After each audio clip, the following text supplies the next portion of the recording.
Yanvarın 8-də Azərbaycan Qış İdman Növləri Federasiyasının və Şahdağ Turizm Mərkəzinin birgə təşkilatçılığı ilə Azərbaycan Open beynəlxalq dağ xizəyi turniri start götürüb. Tədbirin açılış mərasimində Gənclər və İdman naziri Fərid Qayıbov, Qış İdman Növləri Federasiyasının prezidenti Fuad Nağıyev iştirak ediblər. İki sahil xəbər verir ki, turnirə Azərbaycan, İsveçrə, Macarıstan, Sloveniya, Gürcüstan, Honkonq, Səudiyyə Ərəbistanı, Türkiyə, Nepal və Özbəkistandan müxtəlif yaş kateqoriyasında olan 20 qadın idmançı qatılıb. Yarışda ölkəmiz Azərbaycanın dağ xizəkçisi Anastasiya Papatoma təmsil edir.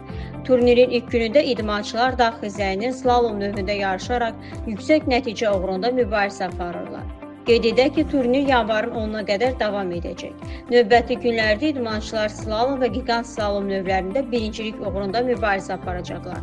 Xatırladaq ki, ötən ilin may ayında Beynəlxalq Xizək və Snowboard Federasiyası ilə Azərbaycan Respublikasının Dövlət Turizm Agentliyi arasında qış turizmi və qış idman növlərinin inkişafı, eləcə də Azərbaycanın qış idman növləri üzrə nüfuzlu beynəlxalq yarışlara ev sahibliyi etməsi məqsədi ilə 5 il müddətinə tərəfdaşlıq müqaviləsi imzalanıb.